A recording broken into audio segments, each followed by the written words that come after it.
What's up, everybody? Welcome back to this episode of the podcast. My name is Robbie Cassidy, and on this episode, we are going to look at something that has become really popular in the last couple of years. And I think that it's important that we address it and we talk about it. And I want to give my opinion on the Hyrox and Hyrox events. For those who don't know what the Hyrox is, it's basically a fitness competition.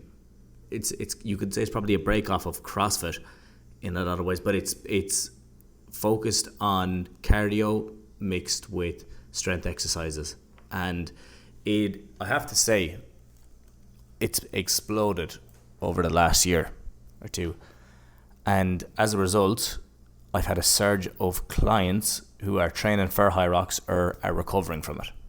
Many of them actually have the same issue, and that's what I want to talk about here. Back pain, disc injuries, and this nervous system fatigue are probably the most common issues that I'm finding.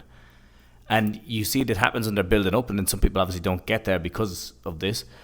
And sometimes it's not because people are doing anything wrong. It's a little bit around about the nature of it as well. And that's what I want to go into.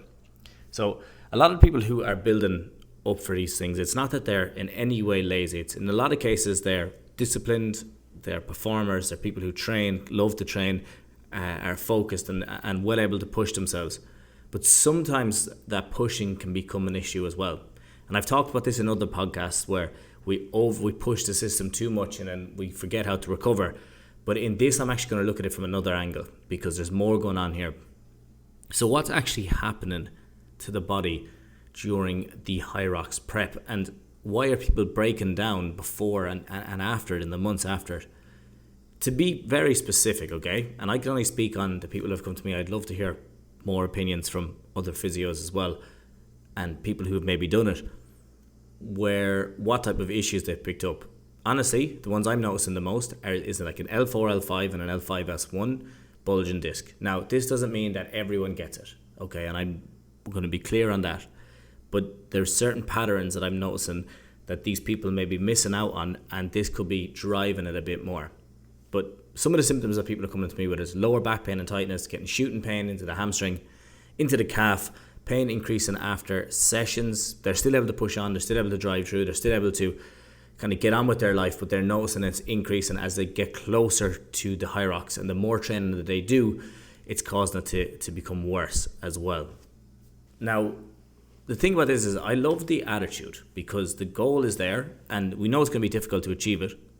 And I respect that so much. It's a real mindset to be able to drive and push yourself like that.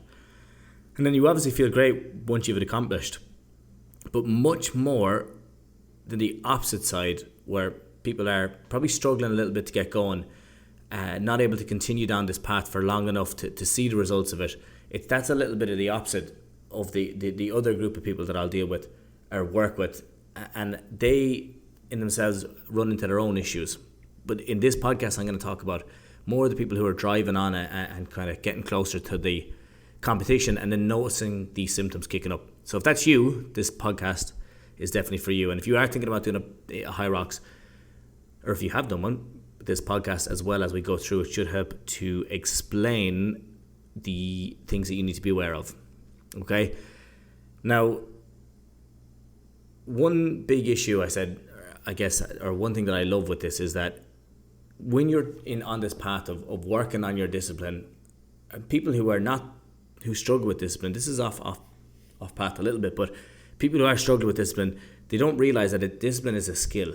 It's not this God-given talent, and it's that you can be really disciplined with your training and you focus on everything, but then your recovery starts to drop off. And a huge misconception I see with clients, and I was actually just talking to a lady about this today who jumped on board with our back to exercise program. I was saying that people think that discipline it's been given to you, it's there from birth, but it is more of a skill, and that's the interesting thing.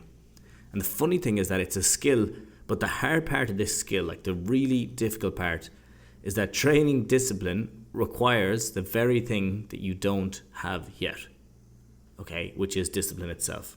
And this is what makes it so challenging. You have to show up before you feel ready. You have to keep pushing, and in time you will notice that it starts to build and you'll start to become easier. So for the people who are wondering, how do people get so disciplined and how can they stick on path to that? You can have lots of different reasons of why you can't do it, and like obviously there's people who are different levels of neurodivergent. That's definitely becoming more of a diagnosis at the moment, and I understand that, but that doesn't mean that you need to live by that and now say that, okay, because of this I can't do anything because I'm now limited by this diagnosis. That's my big problem with diagnoses, that people get them, then they just live the rest of their life based off of what this is, based off what a couple of people have described a certain diagnosis like, where they've looked at words on a page or on the internet or on Google, and they've a sentence put together, and now they have defined their whole life and their whole identity by these 3 to 4 bullet point sentences. And in a lot of cases they've just kind of gotten rid of a lot of the context around it, and they've just taken this, and it's very easy to repeat that to people. And that's what a diagnosis can do in a lot of cases. It's very easy to, like when someone comes to me with a bulging disc, it's very easy for me to say, do you have this symptom, this symptom, this symptom? And they say yes, yes, yes. I say great. If they say no, no, no, I'd say okay, you probably have a bulging disc on MRI, but it's probably not the main driver of your pain. Okay, so diagnosis can be helpful in certain situations, but they shouldn't be just driving everything and be deciding everything that you do in future. And that's why, I know it's gone a little bit off topic, but that's why when people come to me and they say that they struggle with discipline, and they say it could be because I have ADHD or this, that and the other, and I completely understand that, and we have to agree that, okay, if you have that case, it's going to be more challenging in certain ways, but you have advantages in other ways. So what we need to do is we need to figure out what ways you have advantages and use those, as opposed to saying all the things that we can't do. Okay, really important to look at that way, I feel anyway, because there's no question, if I went in the morning, when I was in school, the teachers used to say it all the time, but my mother didn't want me to be on pills, so they were always saying Robbie absolutely has ADHD, there's no question, because I was not a good person to have in a class when I was younger. And then as I got older and I got more disciplined, I started to reduce that. So there's a good chance that I probably could get the diagnosis if I wanted to go in, but I don't feel like right now it's something that will help me in my life. But yeah, that's enough. That's me going off track a little bit there on the diagnosis. But let's come back to it. Okay, so you have to show up before you feel ready, and when you're working on discipline, and it makes it much more challenging. And it's very similar to running. You know, when you start, you haven't run for a while, the first run, things are going to be challenging, they're going to be tight and sore, but each time you go after that, it'll start to improve. You'll adapt, you'll get more efficient, you'll become stronger, and then you'll actually build a love for running. And you can build a love for discipline as well. Even if you don't know it, you will build a love for the feeling, okay, and the attachment to the result. This is really important that people realize, that like you can actually celebrate just saying, I said I would do that and now I did it. That feels good because you've done that for yourself. I think that people struggle with it. They don't realize that the feeling that comes after it when you have accomplished it, and the reward from the execution of the task that you told yourself you were going to do. Now, that is a whole other podcast in itself, but I just wanted to, I know a lot of people listen to this. Some people will listen and say, I'd like to go for a Hyrox, or I'd like to get back and do this, but I just don't have the energy, or I don't have the capability, or I haven't the commitment to it. That kind of off the back of a conversation that I was having with a lady today, where we were like, okay, you might not have it now, but in time we can look to build this into your routine. And that just because she wanted to get back into exercise and swimming, and she wanted to get back doing the things that she loved. And I was delighted. At the end of the call, she said, right, let's do it. Let's jump on board. And now I'm excited to start building over the next couple of weeks. So when we are looking at the Hyrox specifically, there's one specific element of the Hyrox training that is causing people to break down over that 12 to 16 week training block. And sometimes people are doing it longer, sometimes it's shorter. But I have had multiple people come to me with bulging discs who want to do it, or who are training for it and they fall out, or who have done it and this has come up after. And the thing is that often cases they've pushed on because they've been committed with a partner and they've just picked up the injury and they've drove through it. Or they feel like they're not able to do it now and they have committed with a partner as well, or friends, and they just feel like they've lost their whole way and they've lost their direction. And they've no idea why it happened. And I want to give you a completely different perspective on why these are so common, and why, if we can understand why they're so common, we can look at how to actually reduce the occurrence of it as well. So there's a few factors here. One of the big ones I feel is training volume. A lot of people who are training for Hyrox, on one side they're already training normally in the gym, and then they start to add these extra Hyrox sessions on top of it. But they don't change anything like the recovery, their diet, or the hydration outside of it. So it causes you to end up burning the candle from both ends, and you start burning up all your resources and not having any time to recover after sessions properly. So the body is getting all this new stress on it, and we just count stress as this like physical exertion. Stress isn't always a negative thing. Stress causes adaptation, but in this case you're getting all the stress and it's not having time to adapt.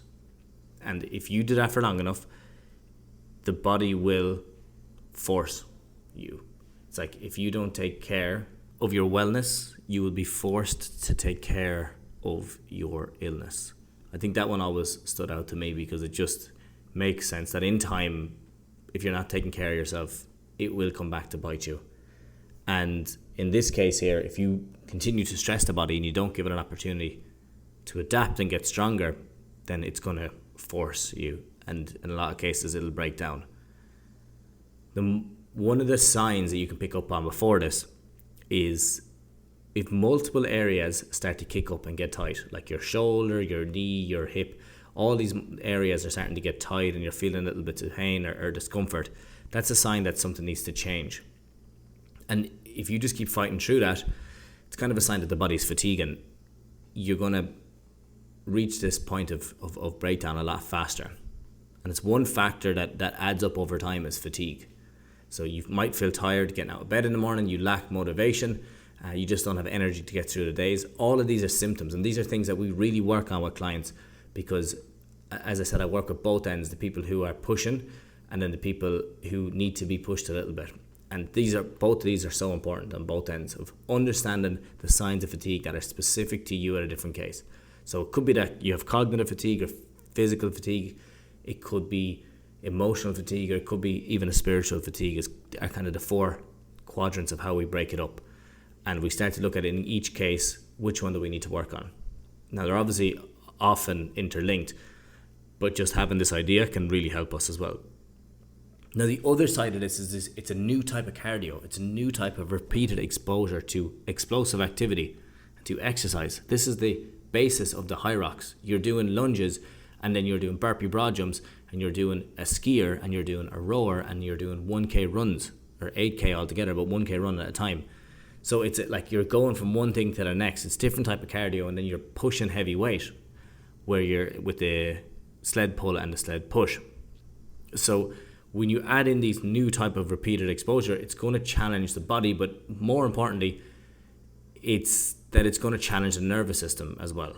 And I feel that the management of these sessions could be better if people looked at spacing them out a little bit more. Okay, so like heavier volume at the start and the end of the week and a lighter session in between is one way of doing it. Okay, where you do your heavier Monday, Friday, and then Wednesday is like a lighter one in between, or you can recover, and then you have Saturday, Sunday off again. Now, if you end up going out every Saturday, Sunday, it's probably best to change that around and then do like a Monday, Wednesday higher session, and then a Friday as a lower session, or just planning it around that, being smart about it. There's so many ways you can do this, okay? But the reason I say it is that when you're doing this explosive type of activity, and when it's starting to fatigue the nervous system more so than the muscles, then, and the thing is that like obviously every type of training fatigues the nervous system, but this really repeated explosion does as well. Your ability to absorb forces or to dissipate forces changes, okay? And as I said, it's going to be the case in every type of training, but just I'm focusing on Hyrox specific because it's very specific movements that you're doing. There's not a lot of variability in the movements. They're very specific movements, which brings me on to the last aspects of Hyrox training that I think all trainers and all athletes need to consider when you're building up to it. And this is looking at it strictly from a rehab and a prehab perspective. And this is something that we put a huge emphasis on in when I'm working with clients and when we're helping them build up. Working within the frontal and transverse planes. Now, if you don't know what that is, let me explain it. So when we look at Hyrox workouts, there's a huge focus on flexion and extension. Everything is in front of you. You're pushing the sled, you're pulling the sled, you're doing a burpee, you're doing a broad jump. Everything is about moving forward or back. You're doing a rower where you're pulling top to bottom. You're doing a skier where you're pulling top to bottom. You're doing a rower where you're pulling front to back. You're doing a run. Now the run adds a little bit of variability. Okay, you're doing lunges. Everything is directly in front of you. Now, that is not exactly the most natural movement pattern. It is obviously, there's no question, it's a normal pattern, but there's no variability within that pattern. There's no rotation within that pattern. Even the ball squat and throw, the farmer's carry, there's no time that you're doing anything that you're adding a rotational element to your training. Now, as I said, running is kind of the only one that I feel adds a little bit of that, but in a lot of cases, people will get stuck in this pattern that they just run in a straight line, like straight up and down. Now, when we start to combine all of these elements together and we remove the movements that counteract these repeated forces, as I said, you're getting rid of all variability. So you have no rotation at all, and you start to overload very specific areas because it didn't get any respite. And then you're obviously adding that fatigue on top of it, which is going to cause it to break down a little bit more. Your recovery goes out the window, and you repeat it multiple times per week. It's a little bit of a recipe for disaster for some people. Now, a lot of people are able to manage it, there's no question, but for some people it is. And if you have a really busy life and you have things going on in the background, and you're as I said, you're not getting into a rest and digest state, it's more common that you're going to feel this as well. So what you're doing is you're adding this increase in volume, you're adding fatigue, and you're adding zero rotation. So the disc itself is starting to get stressed over and over again. But that's not a problem, because discs are very good, they're very strong, but it's in the exact same pattern. So it's never getting a chance to add left to right or a rotational element to it. And that's what I would feel is a primary issue when people are training for Hyrox, is that they don't add any rotational element into their training. And this is something that I think needs to be looked at. So it doesn't mean that the Hyrox is inherently bad at all. Not at all. I think it is an excellent form of exercise. I think it's really good for people who are interested in that type of training.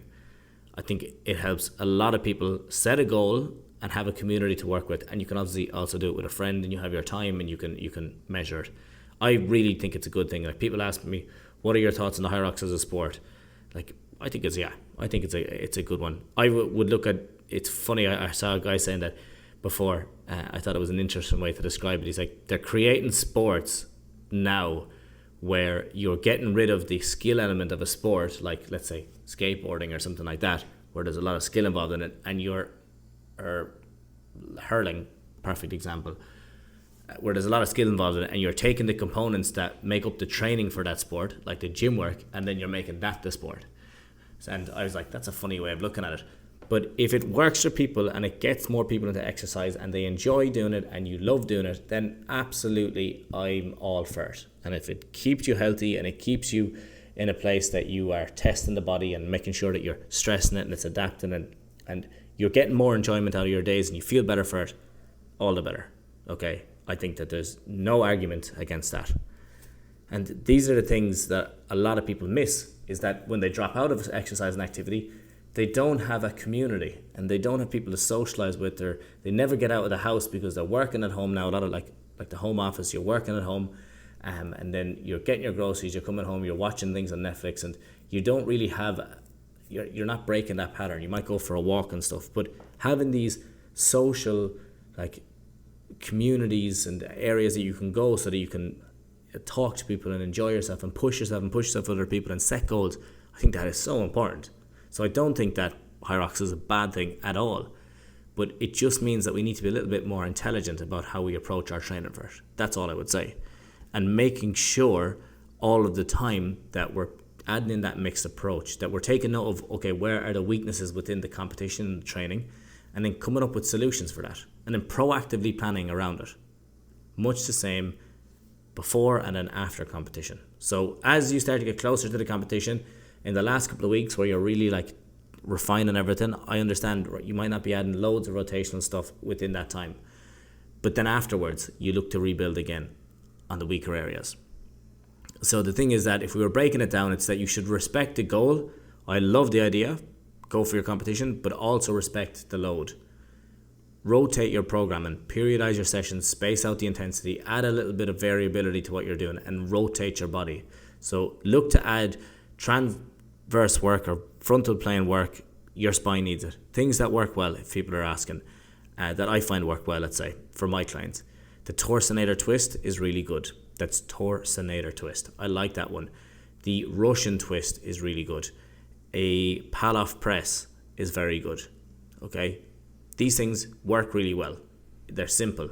Adding a medicine ball slam where you're putting the ball beside you, you're picking it up over your head and you're slamming it down on the opposite side of you. That's another very nice one. Okay? Just add in a bit of mobility. Scorpions, iron crosses, things like that. Don't just look at saying, okay, I'm going to foam roll here and then everything will be good to go. So then it comes back to like train the nervous system, not just the muscles. Recovery isn't about hitting the foam roller. It's about getting your nervous system out of fight or flight. So however you do that, just be conscious. And then you have to think discs adapt as much as the body. We can strengthen them. We can strengthen around them. They will bulge and they will come back in. That is all normal. Okay. The more you move, the more it will start to mold and it will start to transform. But you need to give it that opportunity. And it's about variability. And if you just continue to add variability, you will find that it's going to help. And that's what we do in our one-to-ones and in our group program is we're looking to really create, when we're looking at back pain, because I work with people with chronic issues or chronic injuries. And that's people with rheumatoid arthritis, like multiple sclerosis, like anything that you can think of, ankylosing spondylitis, osteoarthritis, rotator cuff tears, people who've been in car accidents years ago and that are still sticking around, falling off horses, everything across the board, anything that you can imagine. Chronic injuries. If your injury's been there for over 6 months to a year, I'm the guy that focuses on that because that often means that has moved from the injury side into the nervous system. And what we do, especially like when you're looking at bulging discs as well, you can have the bulging disc, you can have a flare up, but that doesn't necessarily mean that you've injured anything or made it worse. It just means that the body can be reacting to that. And that can happen for years after the bulging disc heals as well. So the stuff that I talked about here above is a lot about what we do for that. We look to add in variability. We look to add in different movements. Then we build on strength. Then we understand the factors that are going on around you at the time. And this is the key part that is missed. We understand the pain. We understand how pain reacts, or how the body reacts, I should say, and everything that goes alongside it. And then we start to correct it. We look at letting the body adapt, and we do it over time.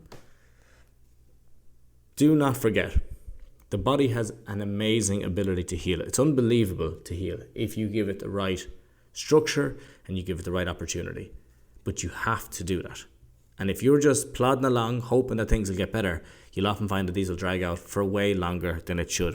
And then more fears and more beliefs and more sensitization will increase, and it becomes a bit of an uphill battle.